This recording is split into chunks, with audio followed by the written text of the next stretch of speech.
Pemirsa, korban tragedi Stadion Kanjuruhan bertambah menjadi 134 orang meninggal dunia. Salah satu korban, Revano Dwi Afriansyah, menghembuskan nafas terakhirnya usai dirawat selama 18 hari di ruang ICU.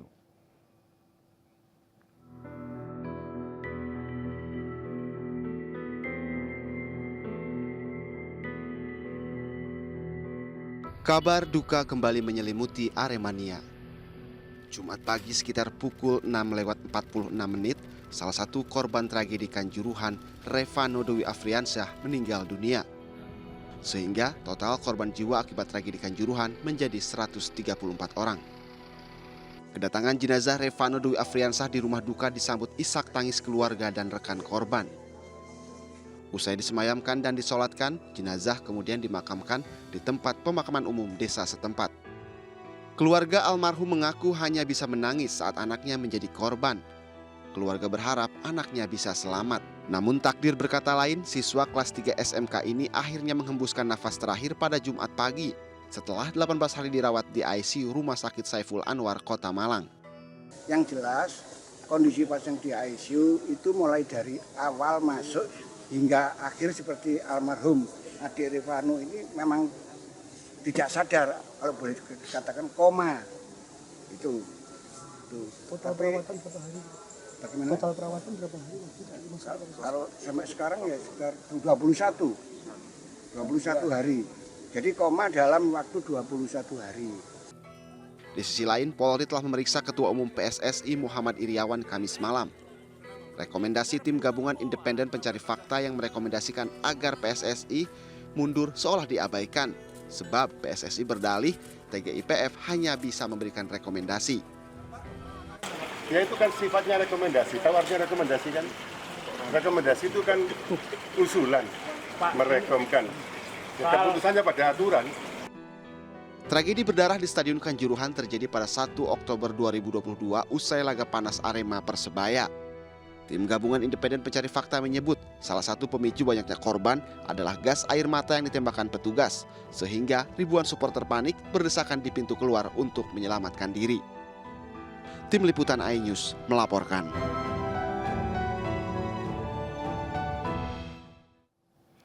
Sementara itu, Polri angkat bicara terkait tidak adanya adegan polisi tembakan gas air mata ke tribun penonton saat rekonstruksi tragedi Kanjuruhan. Padahal dari temuan tim gabungan independen pencari fakta, polisi secara terukur menembakkan gas air mata ke tribun yang menyebabkan kepanikan penonton.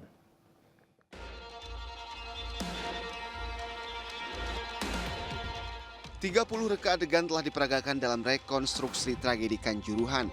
Namun dalam rekonstruksi yang digelar di lapangan bola Mapolda Jawa Timur Rabu 19 Oktober 2022 ini tidak ada adegan gas air mata yang ditembakkan polisi ke tribun penonton. Dalam reka adegan, gas air mata hanya diarahkan ke sentel ban atau lintasan lari sisi selatan Stadion Kanjuruhan. Hal ini berbeda dengan temuan tim gabungan independen pencari fakta tragedi Kanjuruhan yang menyatakan polisi menembakkan gas air mata secara terukur ke arah tribun penonton. Kadif Humas Polri Irjen Dedi Prasetyo menjelaskan soal kejanggalan dalam rekonstruksi. Menurut Dedi, rekonstruksi dilakukan berdasarkan keterangan pada tersangka dan saksi. Ini memang penyidik fokus kepada 3 tersangka, yaitu tersangka atas nama WS, atas nama BS, dan atas nama H. Terkait pasal persangkaan 359 dan atau 360 KUHP. Ini yang menjadi fokus. Kemudian untuk rekonstruksi ini juga penyidik dalam hal ini menghadirkan 54 orang ya, sebagai saksi maupun sebagai peran pengganti. Selain rekonstruksi, Polri juga telah memeriksa Ketua Umum PSSI Muhammad Iriawan. Pria yang akrab disapa Iwan Bule ini diperiksa selama kurang lebih 5 jam dan dicecar 45 pertanyaan seputar identitas diri dan keorganisasian PSSI hingga PT Liga Indonesia Baru. Sementara terkait rencana ekshumasi, Polri menyebut masih berkoordinasi dengan pihak terkait, salah satunya dengan keluarga korban untuk meminta persetujuan. Tim Liputan iNews melaporkan. Menteri Politik Hukum dan Keamanan Mahfud MD telah menerima hasil uji lab gas air mata Stadion Kanjuruhan Malang dari Badan Riset dan Investigasi Nasional atau BRIN. Hasil tersebut diserahkan langsung oleh Kepala BRIN Laksana Trihandoko kepada Mahfud MD di kantornya pada Jumat sore. Selain masih harus mempelajari hasil penelitian yang membahas kimia dengan meminta bantuan ahli kimia, Mahfud menilai hasil tersebut nantinya juga harus dicocokkan dengan hasil otopsi para korban. Saat ini, korban tewas akibat tragedi di Stadion Kanjuruhan Malang, Jawa Timur terus bertambah dari 133 jiwa menjadi 134 jiwa. Sudah mengerahkan hasil labnya tentang gas air mata itu. Dan itu nanti masih harus dikonfirmasi dengan hasil otopsi tentu saja. Hasil sementaranya seperti apa, Pak? Hasil sementaranya seperti apa? Waktu saya tidak bisa baca ya. Itu kan ilmunya ilmu kimia ya, kalau saya ilmu hukum. Ya. Kalau ilmu hukumnya, kematian 134 orang itu karena gas air mata. Tapi belum tentu karena kimianya, melainkan karena penyemprotannya atau penembakannya itu membuat orang lari sesak nafas, pintu tertutup, lalu berdesak-desakan itu. Gas air mata itu bukan karena kimianya saja, kimianya menyebabkan sesak, menyebabkan mata perih dan sebagainya. Seberapa besar membahayakannya itu hasil penelitian BRIN yang tadi sudah diserahkan. Nah, yang bisa baca hasil penelitian BRIN itu kan ahlinya. Ya. Kalau saya ahli hukumnya aja. Berapa lama kira-kira Pak hasil keluar, Pak? Berapa lama hasil keluar? Ya sudah keluar tadi. Maksudnya akan disampaikan kapan, Pak? Nggak perlu disampaikan karena TGPF sudah menyampaikan kesimpulan itu nanti untuk. Beberapa ancaman berpotensi muncul pada gelaran pemilu 2024 mendatang. Selain berpacu pada indeks kerawanan pemilu dari Bawaslu, sejumlah ancaman eksternal juga terdeteksi oleh pengamat hingga peneliti di berbagai kalangan institusi, yakni polarisasi masyarakat serta lahirnya politik identitas.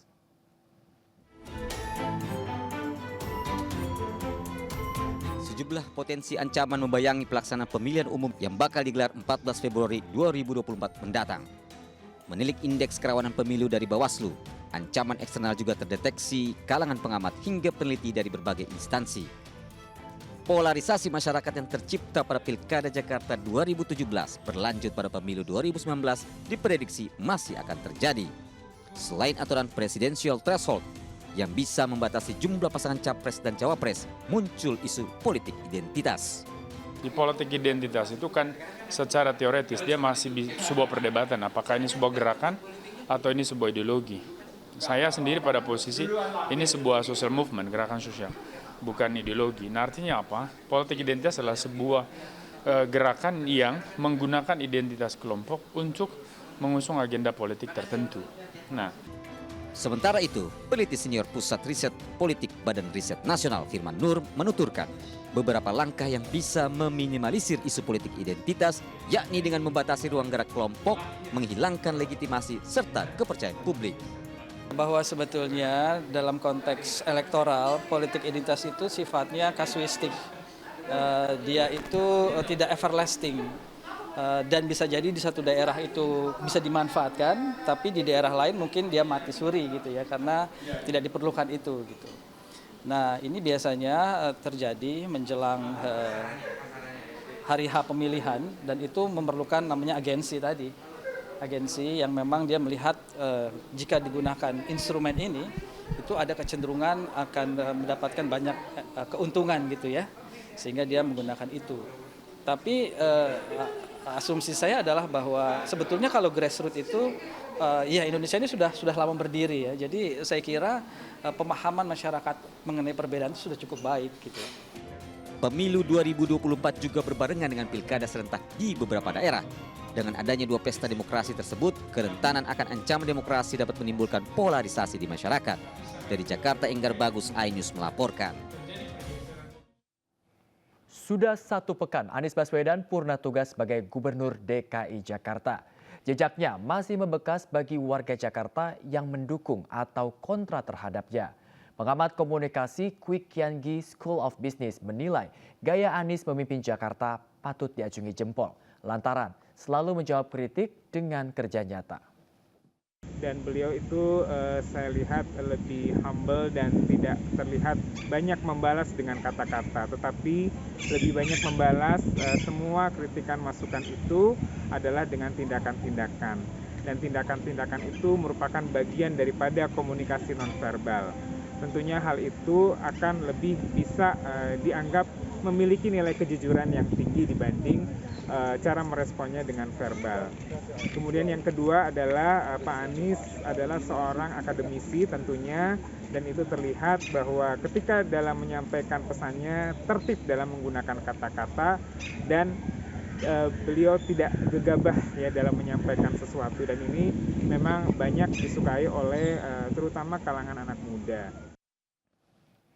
Gubernur Jawa Tengah Ganjar Pranowo menargetkan pembangunan Waduk Ungaran Timur selesai Desember 2022 ini. Hal ini karena pemerintah ingin segera memberikan manfaat kepada warga setempat. Waduk Ungaran Timur dibangun dari bantuan keuangan Pemprov Jateng tahun anggaran 2022 sebesar 3 miliar rupiah.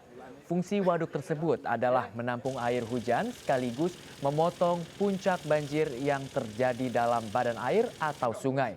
Waduk Ungaran Timur bisa dimanfaatkan warga untuk hal lain seperti pempung, irigasi, atau budidaya ikan. Pembangunan Waduk Ungaran Timur hingga saat ini telah selesai 43%. Setelah pembangunan rampung, diharapkan banjir bisa diminimalisir dan menjadi lahan bermanfaat untuk warga setempat. Dulu ceritanya di sini terjadi genangan ya. Ini genangan karena kalau setiap banjir selalu saja air tidak bisa terkendali. Nah, dengan embung ini harapannya nanti semua bisa dimasukkan ke embung. Embungnya bisa dimanfaatkan untuk irigasi, mungkin untuk kebutuhan budaya perikanan, wisata dan sebagainya. Ya, tapi sisi yang lain tentu saja kita bisa mengendalikan potensi-potensi banjir di wilayah yang kecil ini. Komisi Pemilihan Umum dan Bawaslu Kabupaten dan Kota Mojokerto melakukan verifikasi faktual DPD Partai Perindo Kabupaten dan Kota Mojokerto. Sementara DPD Partai Perindo Tuban dan Sidoarjo juga dilakukan verifikasi faktual oleh Komisi Pemilihan Umum setempat.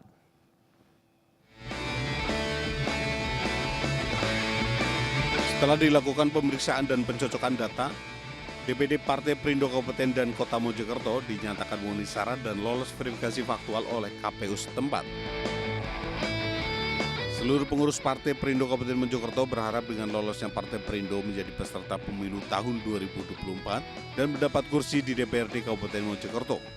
Mudah-mudahan awal yang baik bagi kita, bahwa kita awali dari DPD secara struktur dan tepat kita semuanya sudah siap. Ini nanti harapan ke depannya untuk keanggotaan kita juga akan mendapatkan yang sama, bahwa kita tidak akan menemukan kesulitan. Sementara berkas dan dokumen DPD Partai Perindo Tuban juga dinyatakan sesuai dengan data yang diupload di aplikasi Sipol, serta sudah memenuhi kuota 30% keterwakilan perempuan. Hasil verifikasi lancar dan juga baik, komentar Bawaslu maupun dari KPU baik, tapi belum bisa memutuskan karena yang putusan itu nanti di KPU. Dalam proses verifikasi faktual, DPD Partai Perindo Sidoarjo dinyatakan telah memenuhi syarat. Alhamdulillah, verifikasi faktual pada tanggal 18 Oktober tahun 2022 yang barusan dilakukan oleh KPUD Sidoarjo didampingi Bawaslu Sidoarjo, kita sudah memenuhi syarat. Usai dinyatakan lolos verifikasi, DPD Partai Perindo Sidoarjo menargetkan 5 kursi dalam pemilu 2024 mendatang. Tim Liputan iNews melaporkan. DPW Partai Perindo DKI Jakarta lolos verifikasi faktual oleh KPU Provinsi DKI Jakarta. Hal yang sama juga dirasakan oleh DPD Partai Perindo Jakarta Selatan, DPD Partai Perindo Kota Serang, dan Kabupaten Serang. Ketiga DPD tersebut memenuhi syarat dari 3 unsur verifikasi faktual.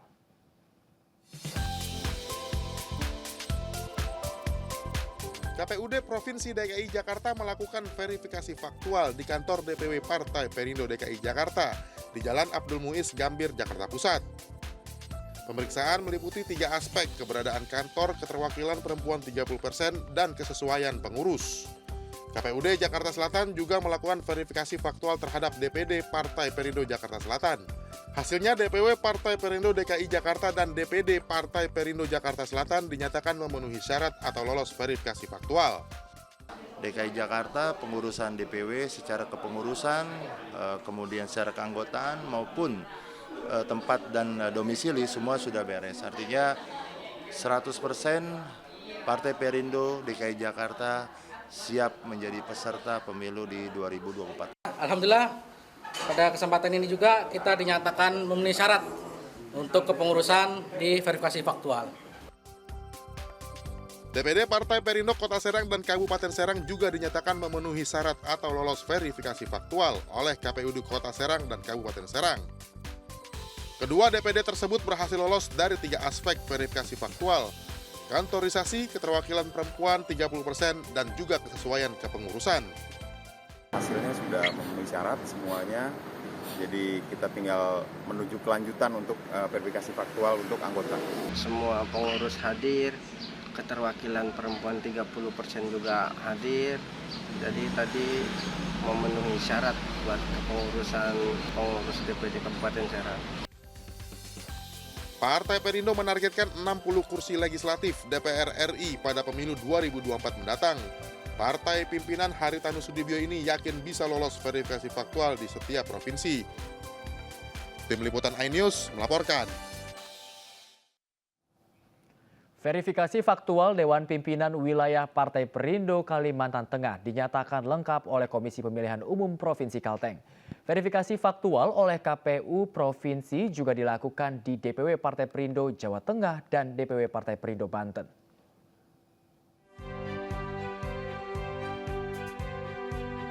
Jelang pemilu 2024 mendatang, DPW Partai Perindo Kalimantan Tengah menjalani verifikasi faktual oleh Komisi Pemilihan Umum Provinsi. Dari hasil verifikasi, DPW Partai Perindo Kalimantan Tengah dinyatakan lengkap dan memenuhi syarat baik dari struktur kepengurusan partai, keberadaan kantor hingga keterwakilan 30% perempuan. Saya optimis bahwa verifikasi ketiga yang diverifikasi yang saya sebut tadi akan terpenuhi seluruh Kalimantan Tengah. Sementara itu, verifikasi faktual oleh KPUD terhadap DPW Partai Perindo Jawa Tengah dinyatakan memenuhi syarat. Dokumen kepengurusan dan kantor sekretariat telah lolos verifikasi administrasi sesuai dengan kondisi faktual.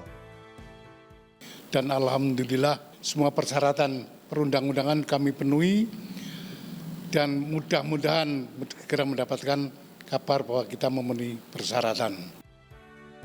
Begitupun dengan DPW Partai Perindo Banten, KPU Provinsi Banten melakukan verifikasi terkait kepengurusan dan juga status kantor serta papan nama yang menjadi persyaratan sesuai undang-undang.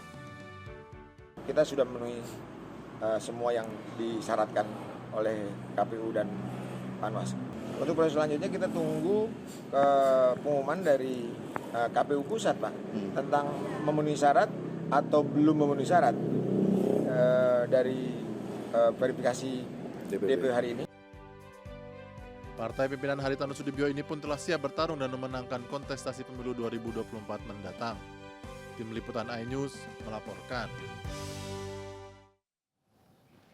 TNI Angkatan Darat membangun jalan penghubung antar 2 desa di Kecamatan Kabupaten Bogor, Jawa Barat. Wakil Kasat Letjen TNI Agus Subianto meninjau langsung program ini. TNI membangun jalan penghubung antara Desa Rabak di Kecamatan Rumpin, Bogor dengan Desa Banyu Asih, Kecamatan Cigudeg sejauh 1,7 km. Selain itu, TNI juga membangun gorong-gorong, musola, dan MCK. Karena kawasan ini rawan longsor, Wakasat meminta agar warga menjaga kelestarian alam sekitar. TMMD ke-115 di Bogor juga dimeriahkan dengan penyambutan dengan budaya Sunda.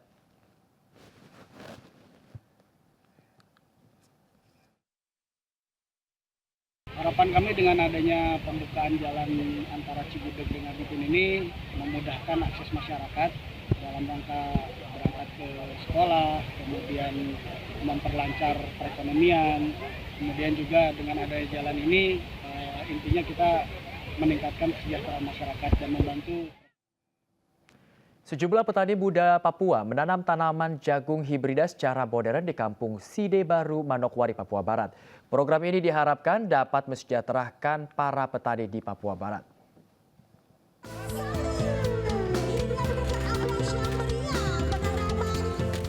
Badan Intelijen Negara dan anak muda yang tergabung dalam Papua Muda Inspiratif (PMI) menanam jagung hibrida secara modern di lahan seluas 10 hektar dari total 100 hektar lahan tidur di Kampung Side Baru, Kabupaten Manokwari, Papua Barat.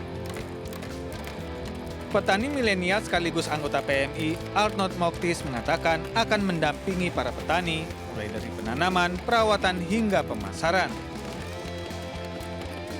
Kami akan merangkul semua pemuda inspiratif, petani-petani atau mama-mama yang ada untuk mari kita olah tanah kami ini. Agar supaya jangan tinggal ibarat berantakan begitu saja, tapi ada manfaatnya untuk kami. Supaya mewujudkan kesejahteraan, kemakmuran di distrik Side, lebih khusus Kabupaten Manokwari, lebih khusus untuk bangsa dan negara ini. Penanaman jagung diperkirakan berlangsung selama 7 hari, target panen di Januari 2023. Melalui program ini, para petani mulai bertani jagung secara modern. Petani juga dimudahkan untuk menjual hasil panen mereka sehingga bisa hidup lebih sejahtera.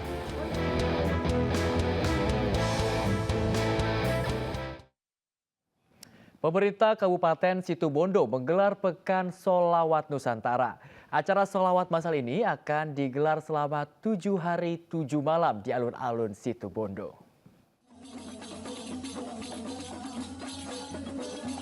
Ratusan santri dari berbagai pesantren menggelar sholawat massal di alun-alun kota Situbondo, Jawa Timur, Kamis malam. Beragam lantunan sholawat menggema diikuti 300 penabuh rebana. Mereka pun bersolawat keliling alun-alun hingga finish di panggung utama. Tabuhan rebana juga menandai dibukanya pesona atau Pekan Sholawat Nusantara selama 7 hari 7 malam mulai 20 Oktober hingga 26 Oktober mendatang. Di sini ratusan santri dari berbagai provinsi seperti DKI Jakarta, Jawa Timur, Bali, dan NTB turut beradu kreasi melalui lantunan sholawat. Seperti penampilan grup sholawat Nariyah asal Panji, grup sholawat Les Bumi, grup sholawat Badar asal Nusa Tenggara Barat, dan lainnya. Mereka pun membius warga yang hadir di alun-alun kota Situbondo.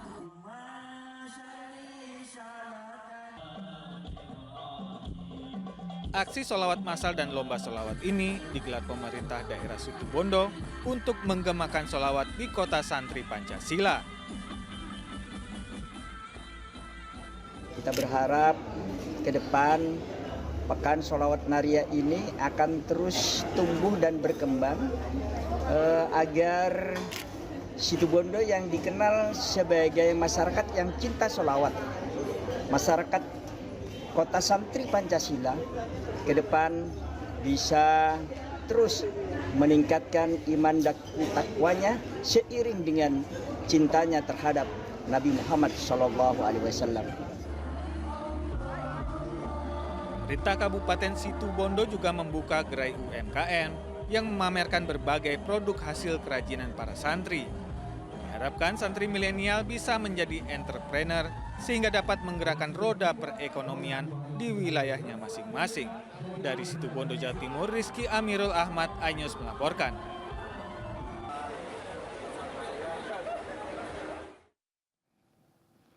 Pasukan keamanan Chad menembaki demonstran anti pemerintah di 2 kota terbesar di negara itu. Jangan beranjak, tetaplah di iNews Pagi.